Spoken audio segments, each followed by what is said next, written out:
Today I shall teach on page 4 a letter to God, G.L. Fentius, written.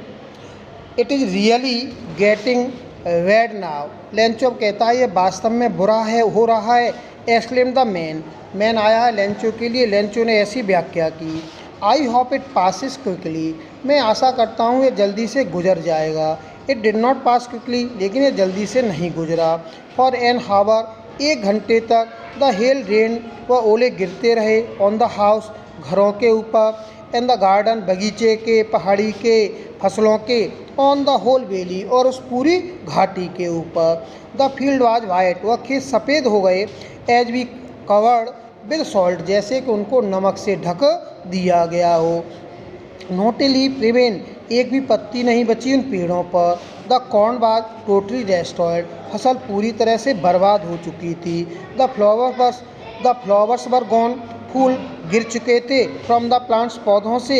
Lencho soul was filled with sadness. Lencho की आत्मा दुख से भर गई. When the storm had passed. जब वह तूफान गुजर गया.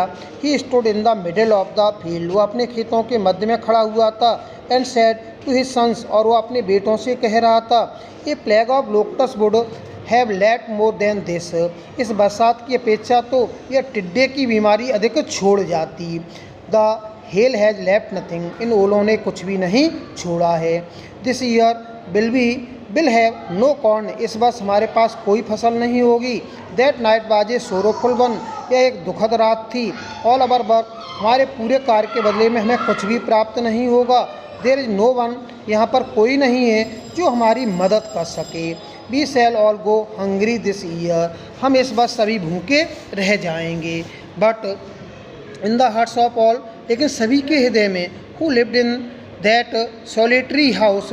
जो एक मात्र अकेले घर में जो रहते थे उस घाटी के मध्य में. There was a single hope. केवल एक ही आशा थी. Help from God. भगवान से मदद. Do not be so upset. हमें इतना परेशान नहीं होना चाहिए. Even though this seems. यद्यपि उनको प्रतीत हो रहा था पूरी तरह से नुकसान. याद रखो no one dies of hunger. कोई भी भूखों नहीं मरता है. That's what. इसी कारण से देश से वे कहते हैं no one dies of hunger. कोई भी भूखों नहीं मरता है. All through the night. पूरी रात. Lencho thought only his one hope. केवल एक ही आशा के बारे में सोचता रहता है. The help of God. भगवान से मदद. Whose eye. जिसकी आँखें. As he had been instructed see everything. जो प्रत्येक चीज़ को देखती रहती हैं. Even what is deep in one's conscience. यहाँ तक उसकी अंतरात्मा की आवाज़ को भी. Lencho was an ox. Lencho एक बैल के समान था. Of an man. व्यक्ति था. Working like an animal. वो एक जानवर के समान कार्य करता था अपने खेतों पर. But still.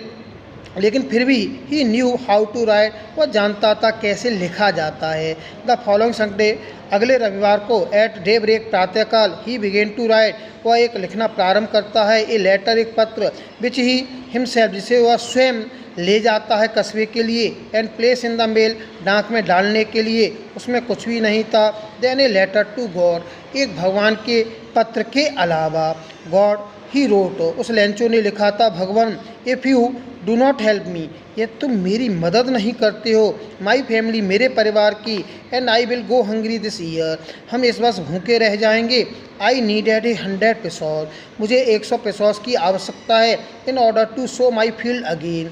अपने खेतों को दोबारा से बोने के लिए. And to live. और जीवित रहने के लिए नई फसल आने तक. Because the hell storm. क्योंकि ओले पड़ गए हैं. He wrote. उसने लिखा टू गॉड. भगवान के लिए. On the envelope. एक लिफाफे के अंदर. Put the letter. इस पत्र को डाल दिया. इनसाइड. अंदर. And still troubled. परेशान होते हुए भी. Went to town. वह कस्बा जाता है. At the post. और पोस्ट ऑफिस पर. He placed a stamp. उसके ऊपर पत्र के ऊपर एक टिकट लगाता है. And dropped into the mailbox. और उस पत्र को वह पत्र पेटिका में डाल देता है. One of the employees. एक कर्मचारी. Who was postman. जो पोस्टमैन था. And so helped at the post office. जो पोस्ट ऑफिस में मदद करता था. Went to his boss. वो अपने बॉस के पास जाता है हंसते हुए. हर्टली हृदय से. And showed him the letter to God. और वह पत्र दिखाता है भगवान का. Never in his career. उसने अपने जीवन काल में जब से वह डाकिया बना था.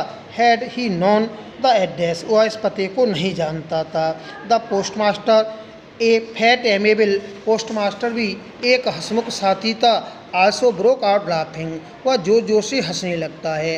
But almost immediately he turn, वह शीघ्र ही गंभीर हो जाता है और उस पत्र को अपनी मेज़ पर रखता है। टिप्पणी करता है, क्या विश्वास है, मेरी इच्छा है मैं इस व्यक्ति के विश्वास को रखूं जिसने यह भगवान के लिए पत्र लिखा है और पत्राचार को उसने प्रारंभ किया है। Thank you. Next day.